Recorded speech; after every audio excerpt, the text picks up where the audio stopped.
तो हेलो बच्चों, आशा करते हैं आप सभी स्वस्थ और मस्त होंगे और लाइफ मस्त चल रही है। ठीक है, आज हम फिर से आ गए हैं साइंस एंड टेक के वीडियो नंबर 4 में, लेक्चर नंबर 4 में। आज हम क्वेश्चन की प्रैक्टिस करेंगे। जो भी हमने टॉपिक पढ़ा है उससे रिलेटेड क्वेश्चन हम यहाँ पे देखने को मिलेगा हम सबको। ठीक है, 20 क्वेश्चन है, इंपॉर्टेंट क्वेश्चन है। 20 जो क्वेश्चन है इंपॉर्टेंट है, एसएससी, यूपीएससी, रेलवे, बैंकिंग सभी में आते हैं, क्योंकि ये बेसिक क्वेश्चन है। ये हर जगह क्वेश्चन पूछा जाता है ना। ज्यादातर तो यहाँ पे आपको देखने को मिलेगा एसएससी, रेलवे, बैंकिंग में, यूपीएससी में इससे थोड़ा और इसी कंसेप्ट को घुमा के क्वेश्चन पूछा जाता है। ठीक है, एक क्वेश्चन में 2-3 क्वेश्चन को घुमा के घुसा के पूछते हैं वो सब। ठीक है, तो यहाँ पे हम करेंगे। ये चैनल है नया, यहाँ पे हम सभी तीन भाई मिलके इसको स्टार्ट किए हैं। एक भैया आपको पढ़ाएंगे मैथ और मैं पढ़ाऊंगा साइंस एंड टेक, पूरा साइंस का कंप्लीट करेंगे। और एक जो भैया आपको पढ़ाएंगे क्या, एसएसटी। एसएसटी में बिल्कुल जीरो से स्टार्ट है। ठीक है, उसमें भी कुछ लेक्चर कंप्लीट हुए हैं, वो ये भी कंप्लीट हो रहा है, अगला डेली कंटिन्यू करना है। तो आपको क्या करना है, लाइक करना है, शेयर करना है, सब्सक्राइब करना है। ठीक है, ओके।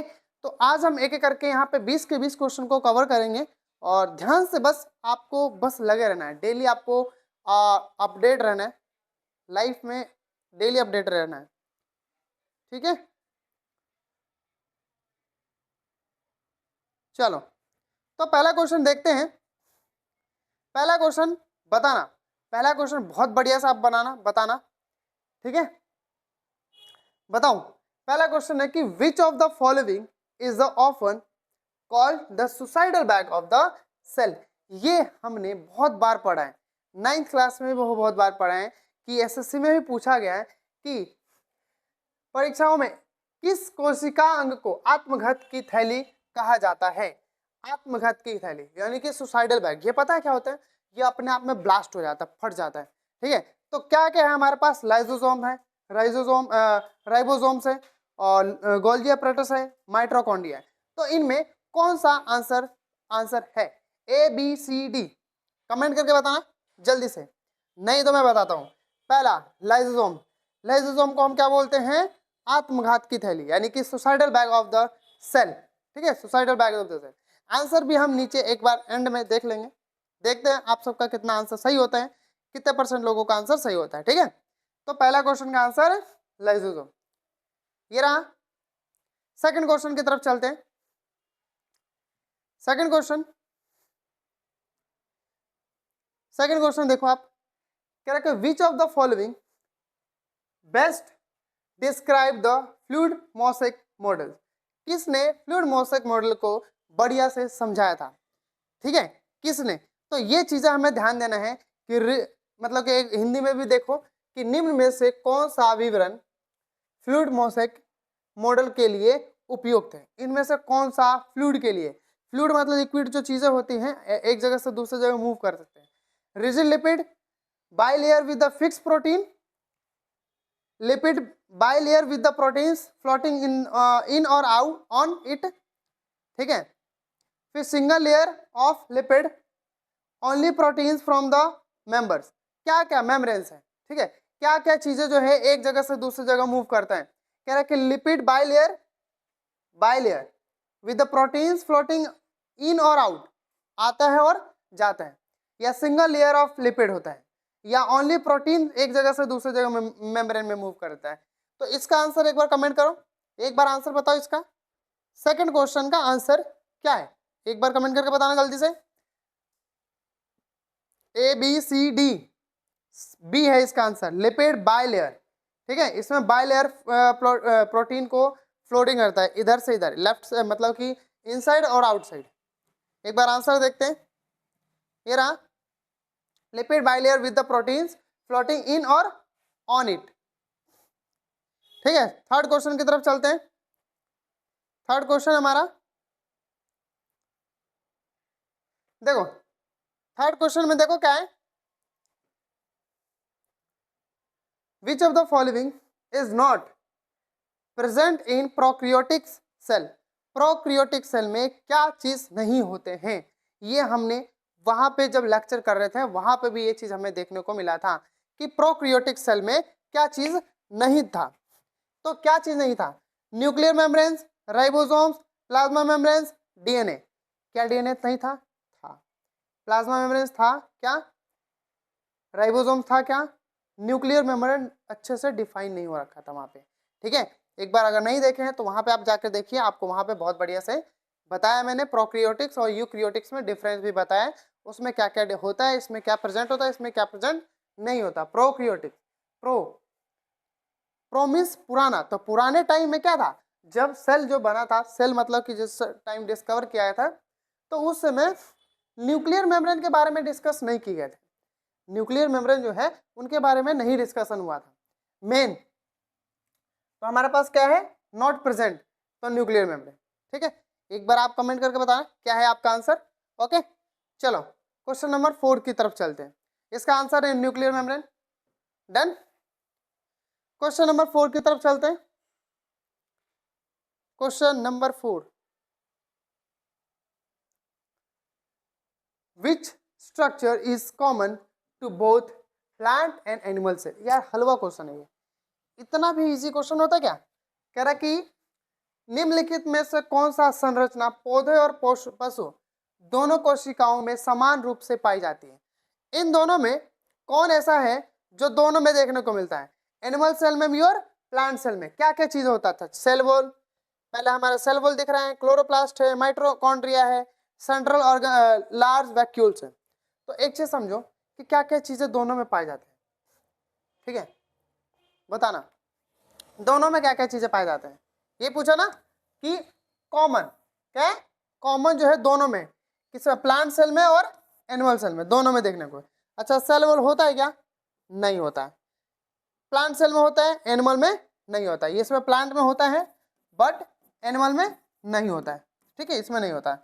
अच्छा, क्लोरोप्लास्ट, तो ये भी प्लांट्स में होता है, एनिमल में नहीं होता है। माइटोकॉन्ड्रिया, तो माइटोकॉन्ड्रिया क्या होता है? होता है, दोनों के अंदर होता है ना, माइटोकॉन्ड्रिया दोनों के अंदर। सेंट्रल लार्ज वैक्यूल तो नहीं होता, ये प्लांट्स में देखने को मिलेगा, एनिमल्स में छोटा छोटा दिखता है, ठीक है।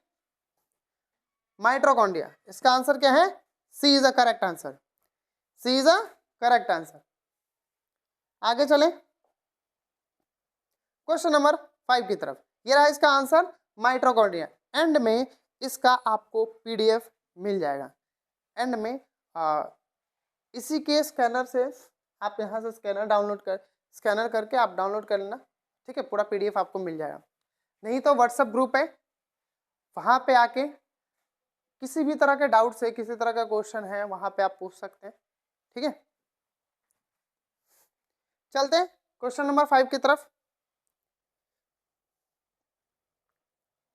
क्वेश्चन नंबर 5, ये भी बहुत ही आसान है, बहुत ही आसान, एकदम बिल्कुल, इससे आसान भी और कुछ होता है? चलो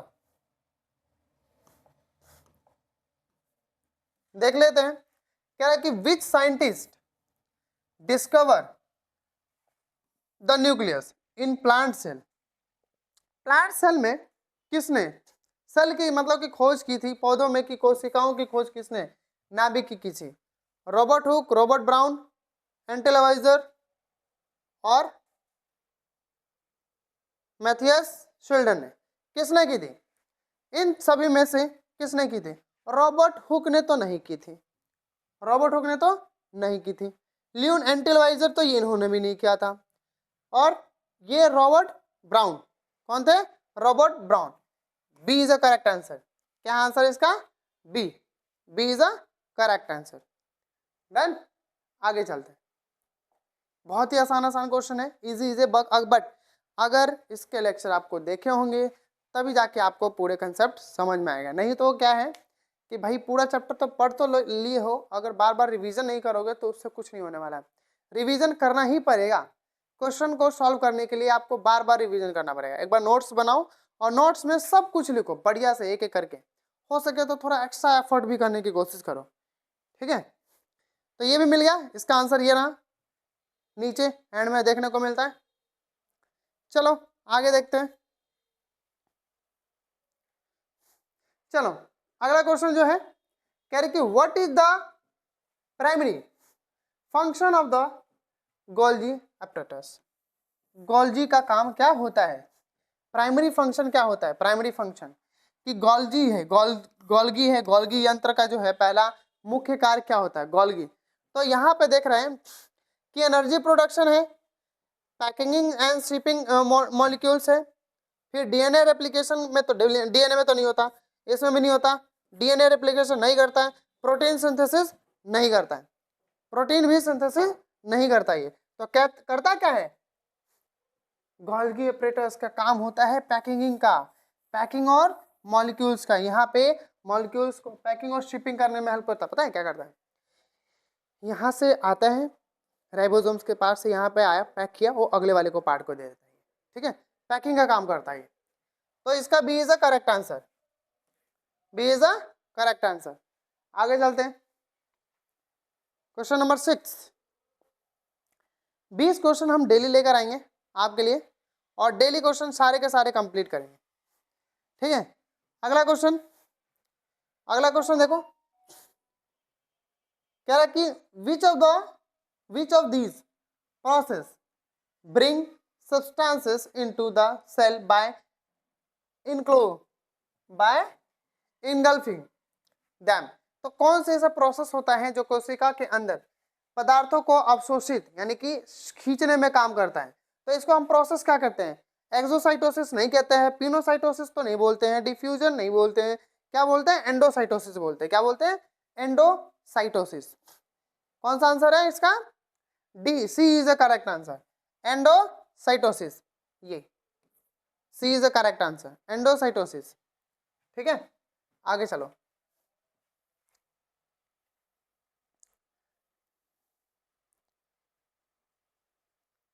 चलो अगला क्वेश्चन है, ये भी बताना, ये भी बहुत इजी है, ये और इजी है। कह रहा है कि which of the following is not formed by the Golgi apparatus. किसके, यहाँ अगर हिंदी में देख लें तो निम्नलिखित में से कौन सा गोल्गी यंत्र द्वारा नहीं बनता है, इनमें से कौन सा नहीं बनता है, लाइजोसोम्स है तो नहीं बनता है, ठीक है, सेक्रेटरी वेसिकल्स तो नहीं बनता है, ग्लाइकोप्रोटीन्स भी नहीं बनता है, तो क्या बनता है, क्या बनता है बताओ, इसका आंसर क्या होगा, कमेंट करके बताओ एक बार।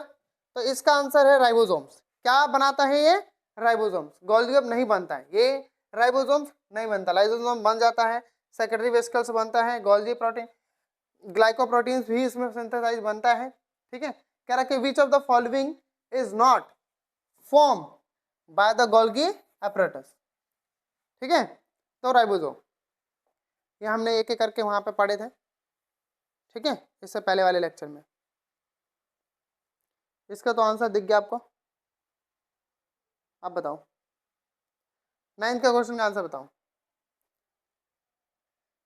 The jelly like substance filling the cell excluding nucleus and organelles is called. ये तो यार बच्चों वाली क्वेश्चन है कि इसमें क्या चीज में देखने को मिलता है, न्यूक्लियोप्लाज्मा, साइटोसोल, प्रोटोप्लाज्मा, एंडोप्लाज्मा।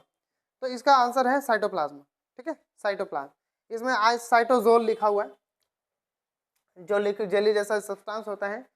नाभिक और कोशिकांगों को छोड़कर कोशिका में भरा हुआ जेली जैसा द्रव किस नाम से जाना जाता है, साइटोप्लाज्म के नाम से जाना जाता है। किस नाम से, साइटोप्लाज्म के नाम से जाना जाता है। तो इसमें थोड़ा सा स्पेलिंग में गलती है, साइटोसोल लिखा है। अगला क्वेश्चन, 10 क्वेश्चन, 10 अभी हमारे पास बाकी है। तो पहला क्वेश्चन यहाँ पे 10वां क्वेश्चन है, आधा कंप्लीट हो गया, 10 क्वेश्चन हो गए, 10 क्वेश्चन और है हमारे पास, ठीक है। वो भी 10 क्वेश्चन बहुत इंपॉर्टेंट क्वेश्चन है, सारे क्वेश्चन आते हैं पेपर में। एसएससी, एनडीए, एसएससी और एनडीए तो छोड़ो, एसएससी हो गया, रेलवे हो गया, बैंकिंग हो गया, यूपीएससी में ना इन्हीं को घुमा फिरा के ऐसे ऐसे क्वेश्चन पूछा जाता है। फेज, ये पूछा है, फेज पूछा है, which phase of the cell cycles is the DNA actually duplicated. मतलब कि कोशिका चक्र में सेल साइकिल के किस चरण में डीएनए वास्तव में प्राकृतिक डुप्लीकेट होता है। कहाँ पे डुप्लीकेट होता है, तो किस फेज में, G1 फेज में, एस फेज में, G2 फेज में, एम फेज में। तो ये इसका आंसर है एस फेज में होता है। अब इसके आगे का हम जो पढ़ने वाले हैं कि एस फेज क्या होता है, G1 फेज क्या होता है, G2 फेज क्या होता है, एम फेज क्या है, वो भी एक एक करके ये पढ़ लेंगे, थोड़ा सा ये एडवांस में है, ये मैंने अभी नहीं पढ़ाया था, इसको मैं अभी पढ़ा दूंगा इसके बाद का लेक्चर में, ठीक है। आगे चलते हैं।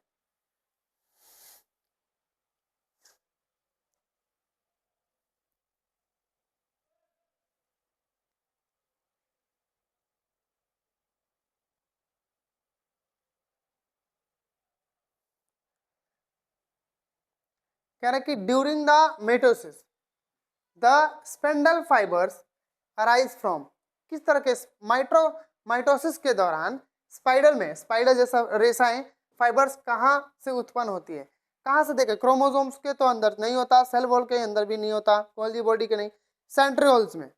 ये सेंट्रियोल्स मैंने समझाया भी था और पिक्चर भी दिखाया था कि ऐसे इस तरह से शेप बने हुए थे, ठीक है, कैसे किस तरह से, स्पेंडल की तरह, है ना। तो इसका आंसर हमारा क्या, सेंट्रियोल्स। इसका आंसर क्या है, centrioles. B is a correct answer. क्या है, B is a correct answer. आगे देखते हैं अगला क्वेश्चन। अगला क्वेश्चन देखो एक बार, कह रहा है कि in plant cell plasmodesmata serve to, यानी कि पौधे कोशिकाओं में प्लाज्मोडस्मोटा किस काम आते हैं। ये भी थोड़ा सा अलग क्वेश्चन दे रखा है। तो इसका answer transport material between the cell, क्या काम आता है, ट्रांसपोर्ट करने के काम आता है। इसका आंसर है ए, ट्रांसपोर्ट में, यानी कि मटेरियल को एक जगह से दूसरी जगह ट्रांसपोर्ट करने में हेल्प करता है। एक तरह से बेसिक चीजें हैं कि जो प्लांट सेल में है ना, प्लाज्मो है, प्लाज्मो डेमेस्मेट जो है, प्लाज्मो डेमेस्मेटा, मेटा ले बोलो, ठीक है। वो काम क्या करता है कि कौन चीजें अंदर जाएगा, कौन चीज बाहर आएगा, क्या अंदर जाएगा क्या नहीं जाएगा, प्लांट सेल में ये सब चीजें होता है, ठीक है। इसका आंसर है ए। चलो आगे देखते हैं question number 13। Which is the structural and functional unit of life, किसको जीवन की संरचनात्मक एवं कार्यात्मक इकाई कौन सी होती है, किसको हम बोलते हैं। ये तो यार बेसिक चीजें हैं, ये बच्चों की तरह ये स्टार्टिंग में ही जब पढ़ाया जाता है कि सेल क्या होता है, व्हाट इज सेल, मॉलिक्यूल्स तो नहीं है, एटम्स भी नहीं है, टिश्यू तो नहीं है, cell, cell is the basic unit structure of the पूरा बॉडी का। इसका आंसर क्या है, cell is correct answer.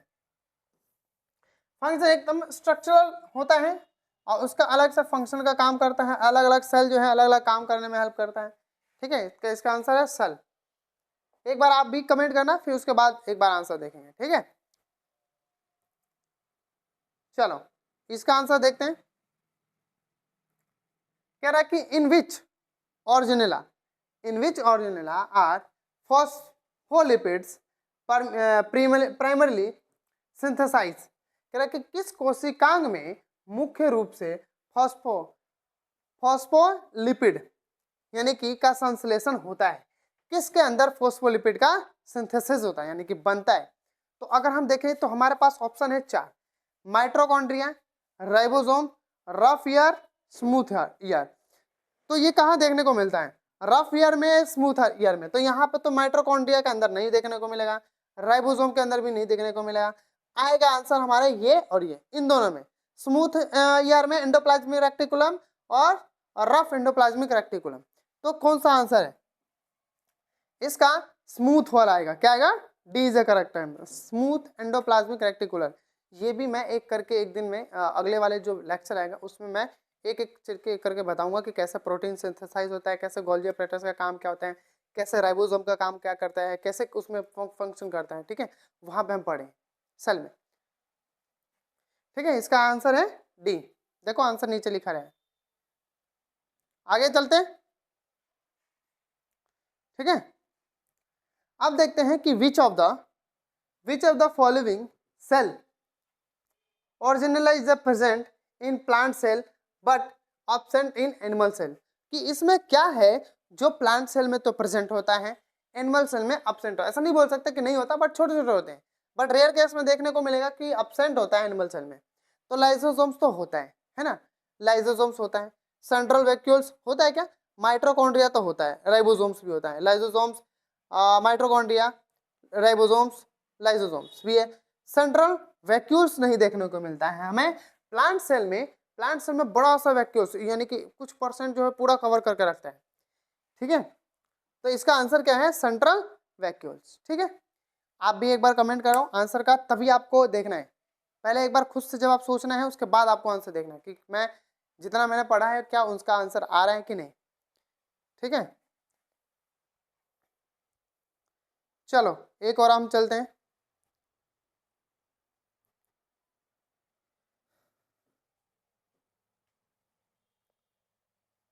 Question क्या है, which of the following is a statement is incorrect about lysosome.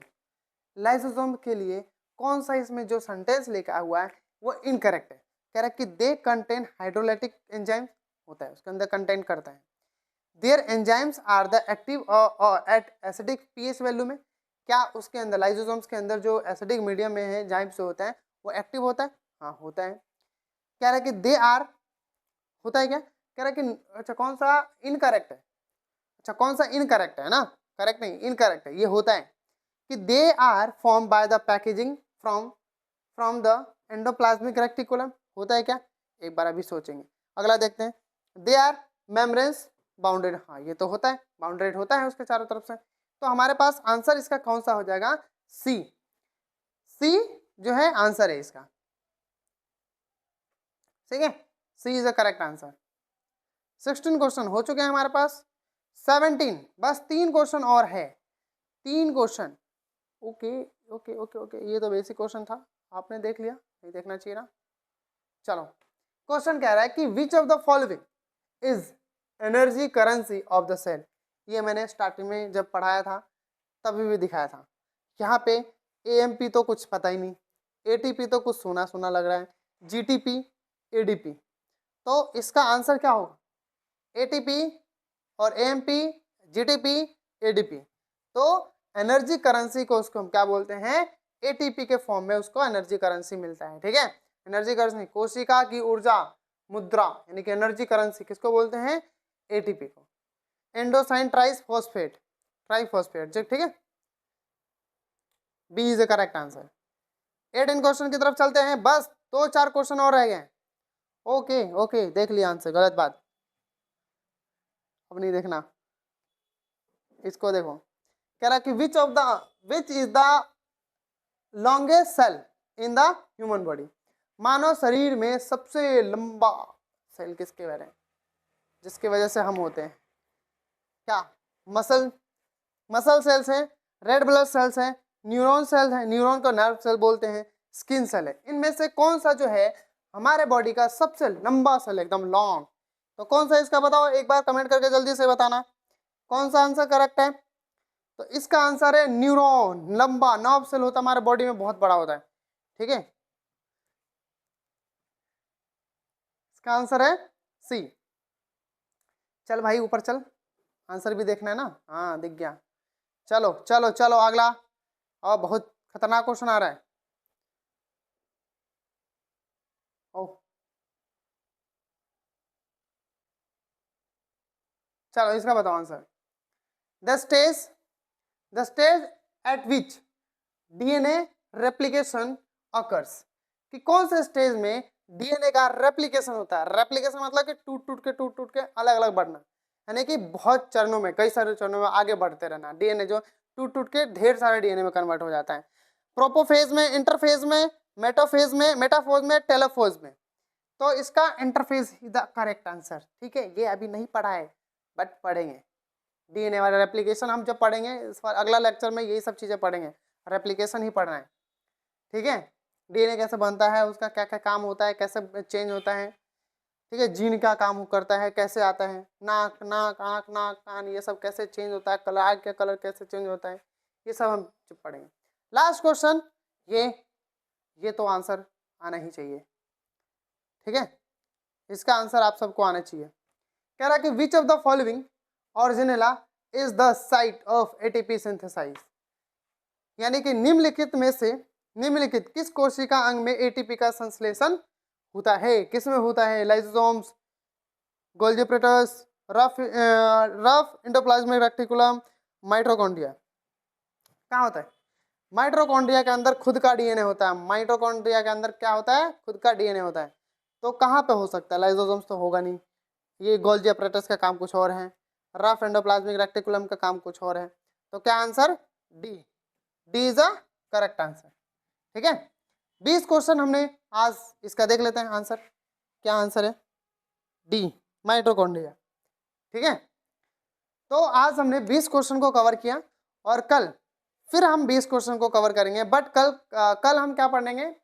पहले हम इससे और जो भी क्वेश्चन है सेल के, जो सेलुलर बायोलॉजी के टॉपिक है, वो कुछ और पढ़ लेंगे, अभी थोड़ा बहुत ब्लड वाले भी पढ़ेंगे। उसके बाद जो 20 क्वेश्चन आएगा सेम इसी से रिलेटेड क्वेश्चन, थोड़ा सा और घुमा के क्वेश्चन रहेगा। ओके, तो आज हम यहीं स्टॉप करते हैं।